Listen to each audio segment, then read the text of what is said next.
Bonjour chers élèves, je suis Mamis Michel, professeur de mathématiques. Aujourd'hui nous continuons notre cours de mathématiques, niveau 10e année sur les coordonnées d'un vecteur.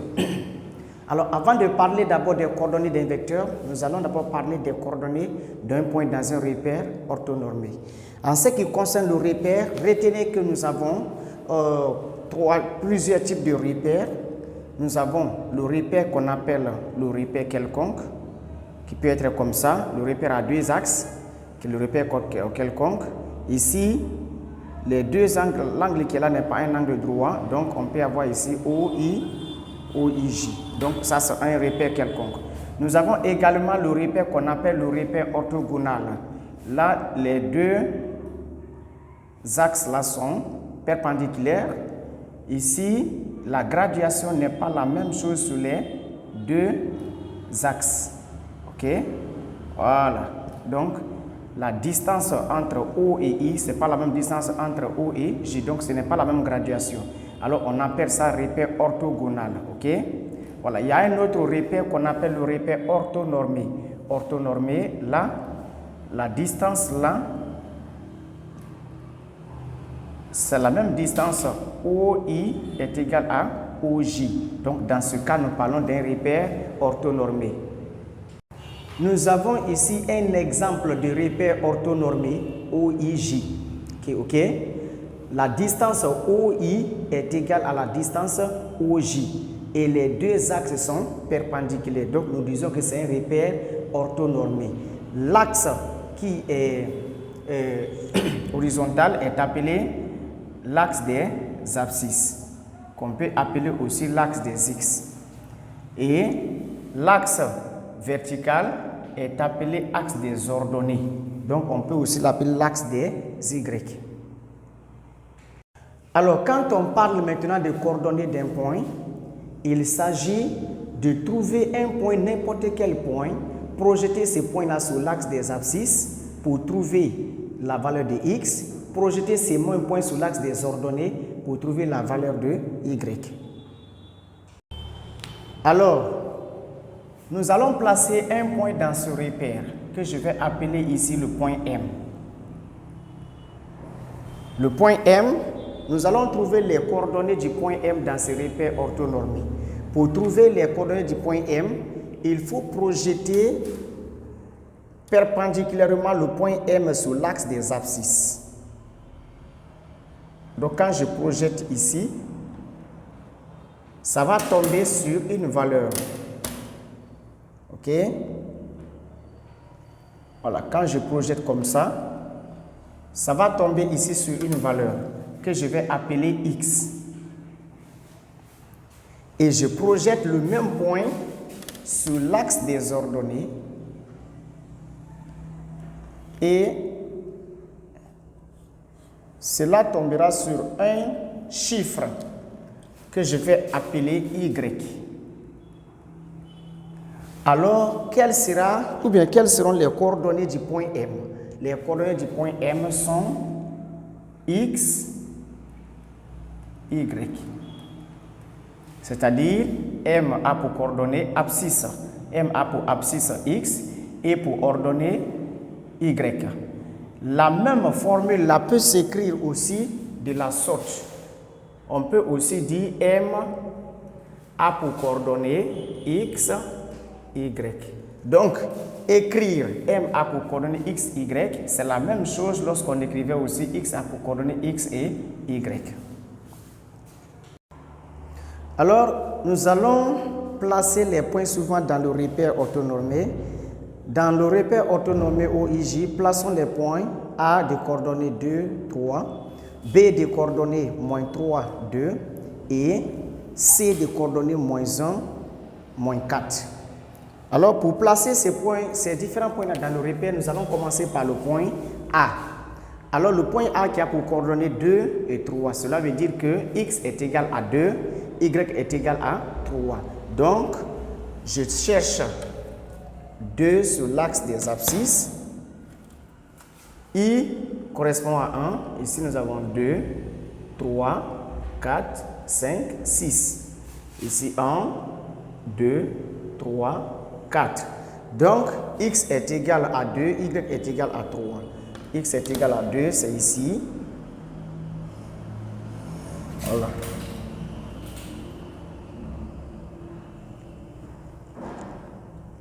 Y est égal à 3.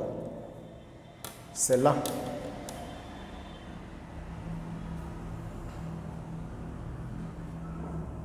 Donc, j'ai placé le point A dans ce repère. Le point A aura pour coordonnées 2 et 3. Nous allons placer le point B qui a pour coordonnées moins 3 et 2, c'est-à-dire x est égal à moins 3, y est égal à 2. Donc, moins 1 ici, moins 2, moins 3, moins 4, moins 5. Également sur l'axe des ordonnées aussi, moins 1, moins 2, moins 3, moins 4 et moins 5. Donc, on nous dit que x est égal à 3, à moins 3, y est égal à 2. Donc, x est égal à moins 3, c'est ici. Donc, je fais, voilà, moins 3, c'est ici. Y est égal à 2, c'est 2 qui est là. Donc, je projette également 2.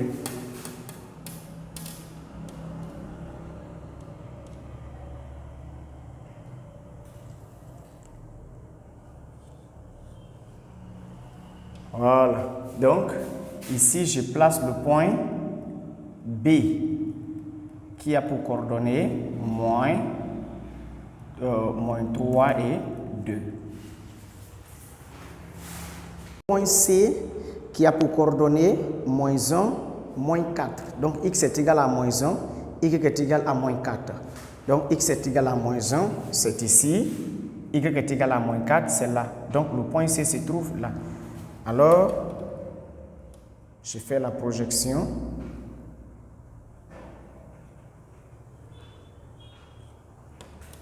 Voilà. Moins 1. Et puis,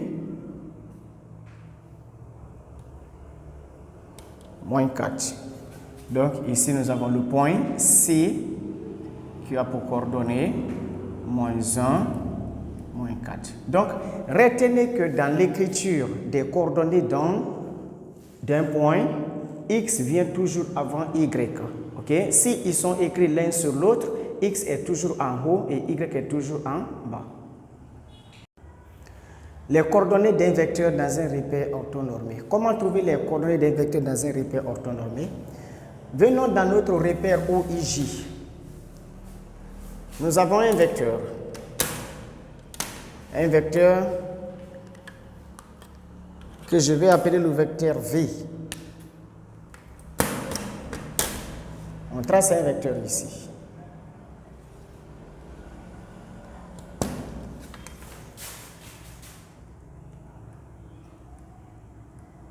Comment trouver les coordonnées de ces vecteurs dans ce repère orthonormé? Il faut projeter ces vecteurs-là sur l'axe des abscisses pour trouver son abscisse. On projette le vecteur comme ça. Voilà. Ça va tomber sur un chiffre ici. Et l'extrémité également, tu projettes l'extrémité. On projette l'extrémité. Ça va tomber également sur un chiffre ici. La distance qui est là représente l'abscisse du vecteur V. Et ensuite, on fait la même projection sur l'axe des ordonnées.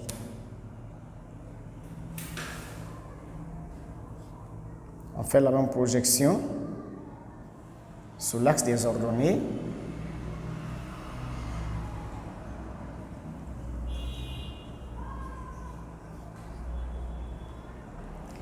Et là, voici la distance. Cette distance-là détermine également l'ordonnée du vecteur V. D'où le vecteur V aura pour coordonnées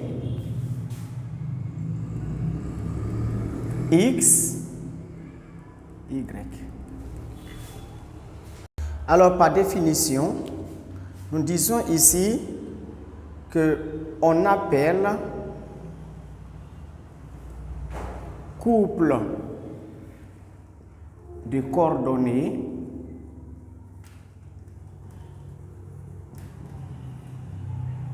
du vecteur V le couple X, Y tel que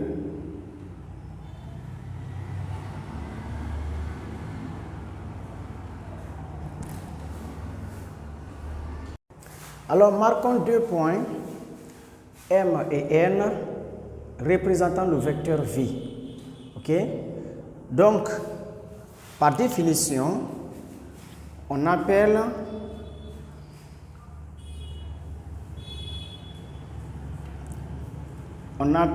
couple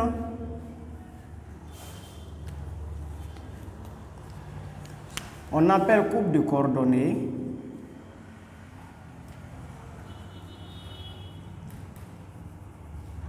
du vecteur M, N. On appelle couple de coordonnées du vecteur M, N.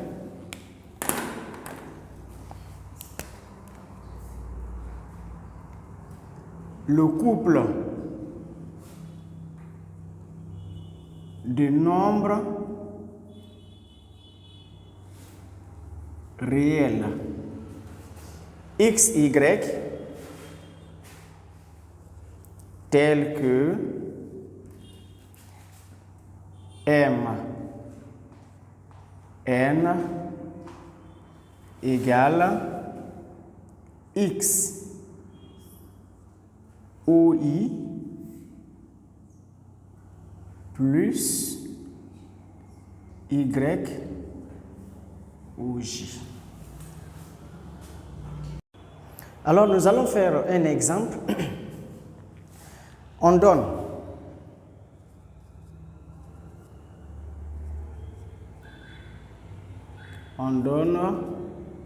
A des coordonnées 2, 3 et B des coordonnées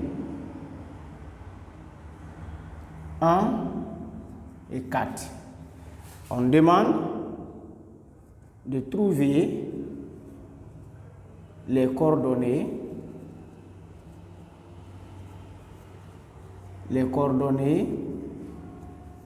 du vecteur AB.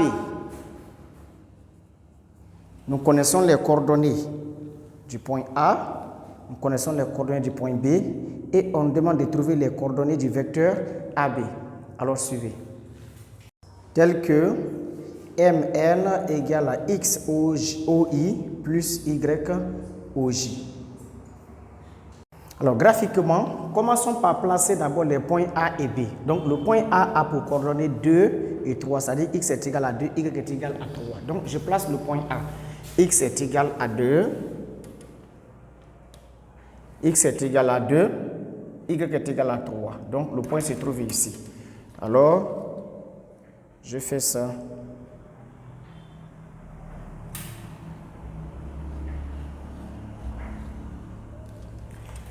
Y est égal à 3, c'est ici.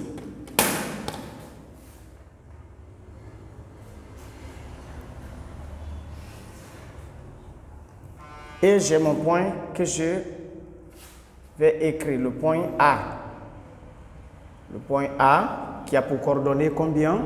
2 et 3. Ensuite, on place le point B qui a pour coordonnées 1 et 4. C'est-à-dire X est égal à 1, Y est égal à 4. Donc le point se trouve toujours ici. Alors X est égal à 1, c'est là.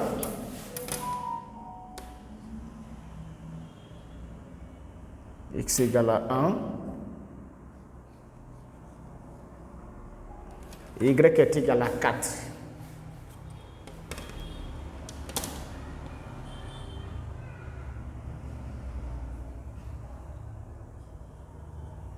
Donc, nous avons le point B. X est égal à 1, Y est égal à 4. Maintenant, nous allons trouver les coordonnées du vecteur AB. Nous allons d'abord tracer le vecteur AB. Alors, nous avons placé le point A, nous avons placé le point B et maintenant nous avons le vecteur AB. Nous devrons trouver les coordonnées de ce vecteur AB. Qu'est-ce qu'on a dit? Il faut projeter ces vecteurs sur l'axe des abscisses. Quand on projette ici verticalement, voici ce qu'on trouve. Et là aussi. Donc, nous avons une distance ici. Cette distance-là représente la valeur de x. Si nous projetons également ici, nous trouvons une distance là. Et cette distance représente la valeur de y. Maintenant, quelle sera la valeur de x ici? La distance entre i et 2, c'est 1. OK? Mais, qu'est-ce qu'on remarque? On remarque que le vecteur AB est dans le sens contraire du sens de la graduation. La graduation, c'est de la gauche vers la droite. Mais le vecteur a pour sens de la droite vers la gauche. Alors, la distance qui est là est égale à 1. Puisque le vecteur est dans le sens contraire du sens de la graduation, alors nous prenons moins 1. Dans ce cas, x qui est là sera égal à moins 1. Donc, ici, moins 1. OK? Revenons maintenant sur l'axe des ordonnées. Sur l'axe des ordonnées, la distance entre 3 et 4, c'est 1. Mais 1 va prendre quel signe? Nous voyons que le sens du vecteur, c'est le même sens de la graduation de l'axe des ordonnées. Alors, il va également prendre 1. Donc, par projection, on trouve que x est égal à moins 1 et y est égal à 1. Voici les coordonnées du vecteur AB. Vecteurs égaux. Quand dit-on que deux vecteurs sont égaux? Deux vecteurs sont égaux.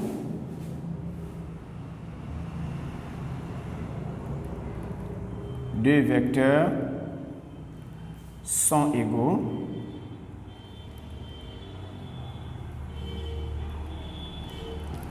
lorsqu'ils ont le même couple de coordonnées.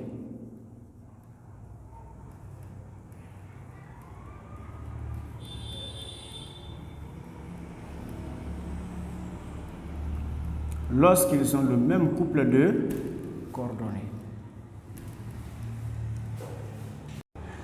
Un vecteur est dit nul lorsqu'il a pour couple de coordonnées